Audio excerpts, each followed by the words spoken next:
A former member of the pop group Diddy Combs returned to the witness stand Monday in Diddy Combs' federal sex trafficking and racketeering trial on Monday. And a warning to viewers, some may find the details in this report disturbing. Singer Dawn Richard told jurors she witnessed Combs allegedly beating his ex-girlfriend Cassie Ventura on multiple occasions.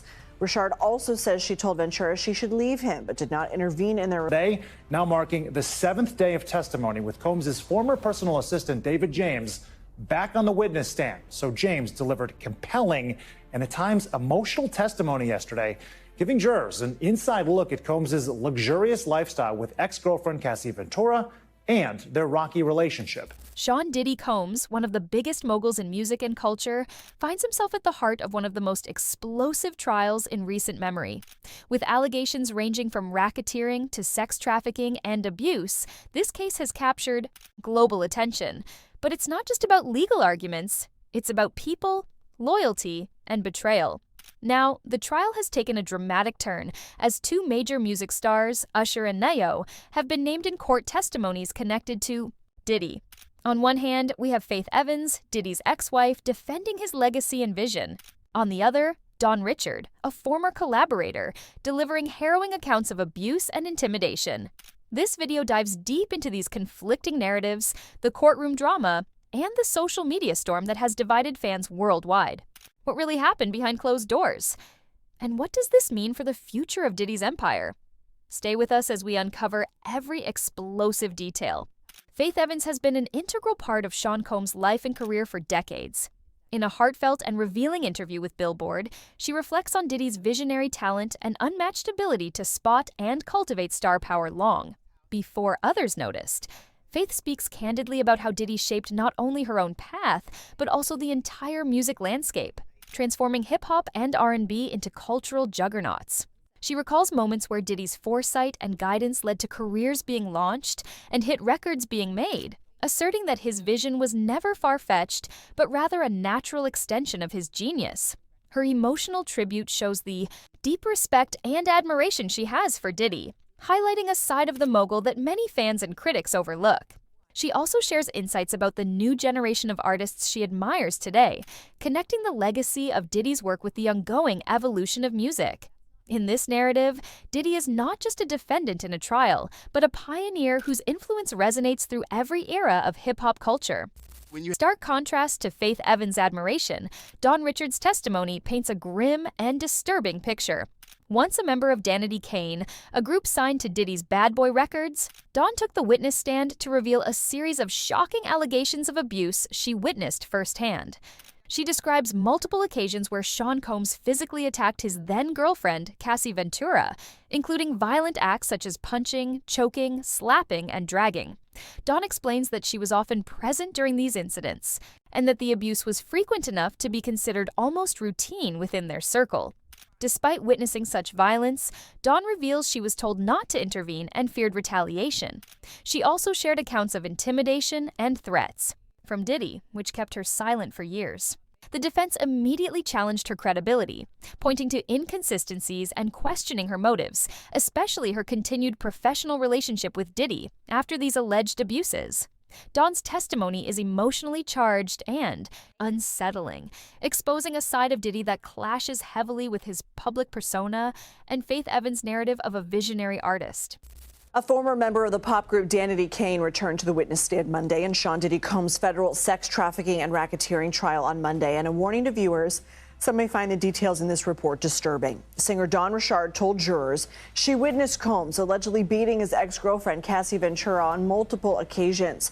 Richard also says she told Ventura she should leave him, but did not intervene in their relationship because she says she was told not to.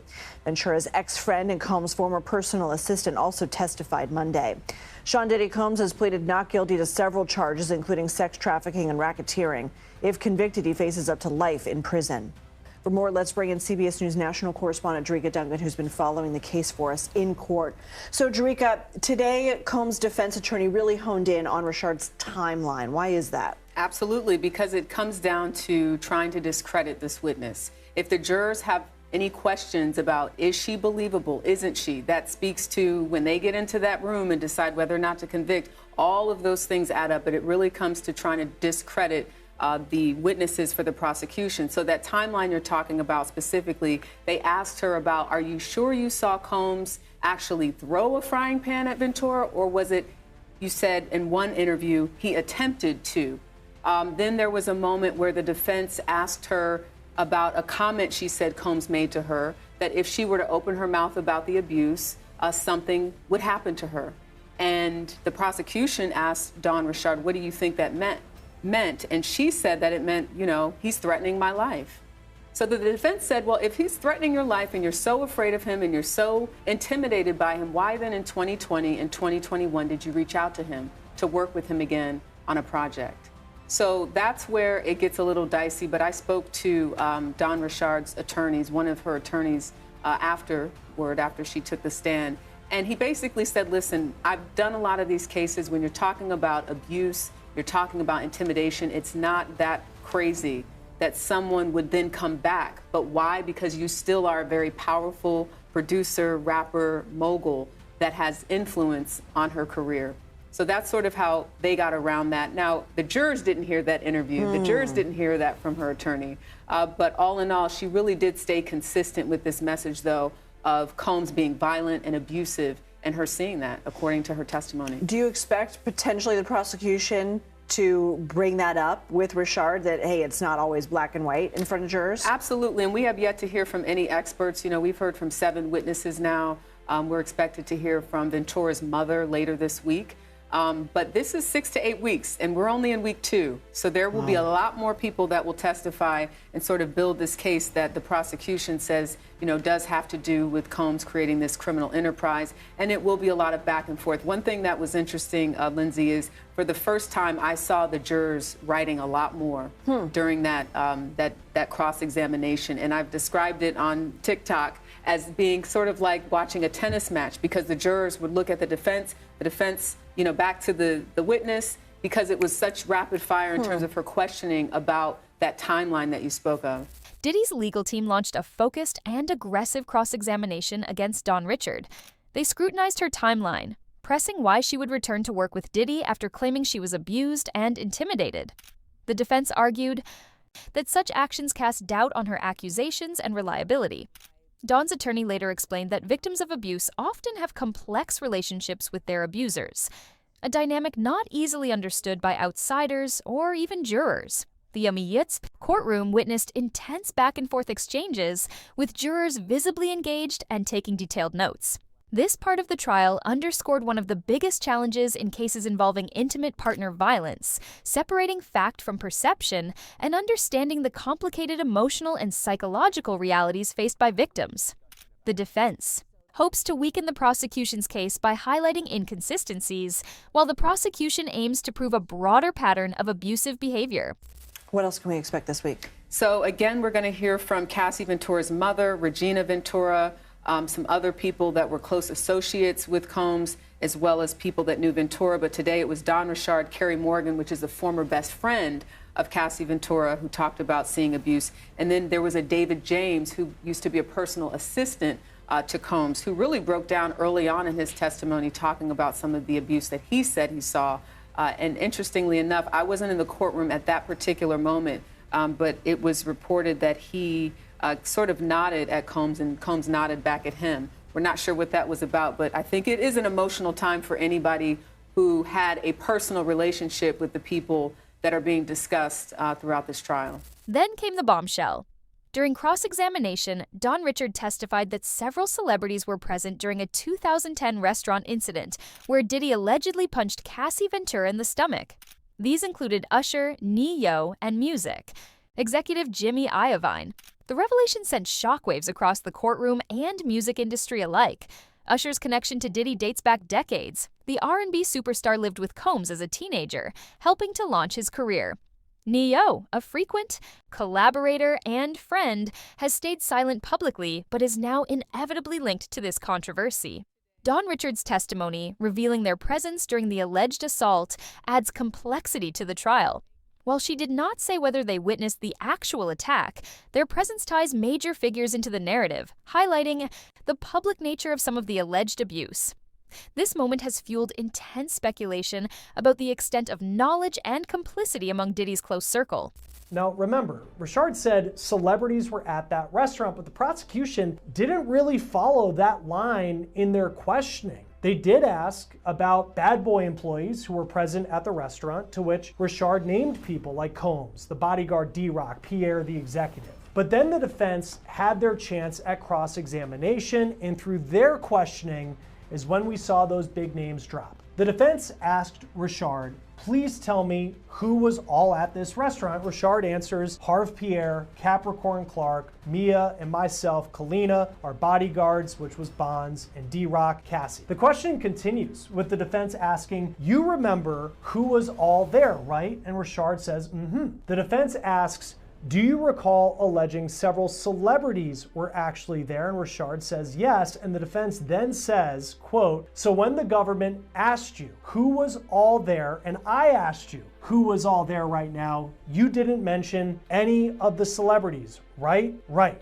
Richard says. The defense then asks Richard to name the celebrities. And then she says, quote, Usher was there, Jimmy Levine was there, Ne-Yo came through. There were a few others too. I don't recall those people, but those are the ones I remember talking to. The defense then pressed Richard a bit, asking why she didn't say those names before when she was asked about who was there by the defense. And Richard says she was just repeating what she told the government in their direct examination. Usher and Diddy go back decades. Usher lived with Combs for a year, actually, when he was just a rising star in the music industry. He was 13, 14 years old at the time. Usher actually spoke about living with Combs in an interview 8 years ago on the Howard Stern show. Here's part of what he said. You're going to go to Puff Daddy's. He's going in the 90s. Do you understand what that's like? Puffy's place was like just filled with chicks and orgying like nonstop, right? No, not really. I mean, but hey, it was curious. I got a chance to see some things. Now, as far as Grammy winner Ne-Yo, he is someone who has been known to be a friend of Diddy and to be in the same social circles over the years. He faced backlash for a comment he made in the wake of Diddy's arrest during a performance in New Zealand last year, where he reportedly said, quote, on stage, I was sexually assaulted and I liked it. I had a great time and I'd do it again. He later apologized for that and said, quote, in an attempt to be playful with my fans, I made an insensitive and irresponsible joke while on tour, and I'd like to truly apologize from the bottom of my heart. This is according to the UK media outlet, The Metro. Now, the other name that Richard mentioned was Jimmy Levine. He is a music legend. He is known as the co-founder of Interscope Records, so an incredibly powerful person in the music industry. It's important to note that in her testimony, Richard did not specifically say that any of the three actually witnessed that alleged moment where Combs punched Ventura in the stomach, but she did say that they were allegedly there that night. Now, none of the three have released statements since their names were brought up in court. Combs is on trial. He's expected to be on trial for roughly 7 more weeks. He's charged with racketeering, sex trafficking by force, and transportation to engage in prosecution. He has pleaded not guilty. Joining us now once again to talk about this case is former prosecutor and criminal defense attorney Safa Robinson Ferrer. Always great to have you on Law and Crime. Usher's name, he comes up yesterday, and that was kind of a moment where people clearly recognize who Don Richard was talking about. What should we take away from that anecdote and the fact that Usher's name was brought up? The fact that Usher's name was brought up, I think one of two things about it. On one hand, it's irrelevant. It doesn't go to prove or disprove whether Mr. Combs is guilty of the charges as alleged in the indictment. On the other hand, I do think that it provides background information that there were other individuals that could have possibly observed these alleged assaults or attacks on Ms. Ventura. Not only that, but if the government intends on establishing a timeline or a pattern of events with respect to Mr. Combs, his enterprise, and their dealings with individuals from the public or in the industry, it's good to note that the allegation, or at least the testimony came in, that Usher was involved with Mr. Combs early on in his career when he was approximately, I believe, 14 years of age, that he had gone to some sort of academy through Mr. Combs' enterprise or business. And the government can certainly use that to show a long pattern of behavior, dealings that he may have had with other individuals in the industry, and also to establish that Mr. Combs and Ms. Ventura had this long-standing relationship, that not only, there were a select few that got to observe, but that publicly some of these allegations or allegations of violence happened, and that other people observe those things. Sean Diddy Combs' trial represents more than a legal fight. It's a clash of legacies, truth, and public perception. Faith Evans' heartfelt defense meets Dawn Richards' gut-wrenching allegations, leaving the jury and the public to navigate a complex, emotional landscape. As weeks of testimony remain, the stakes only grow higher for everyone involved. We'll be here to bring you every update, reaction, and revelation from this landmark case. If you want to stay informed about this unfolding Hollywood saga, subscribe now and hit that bell icon. The story is far from over, and the world is watching.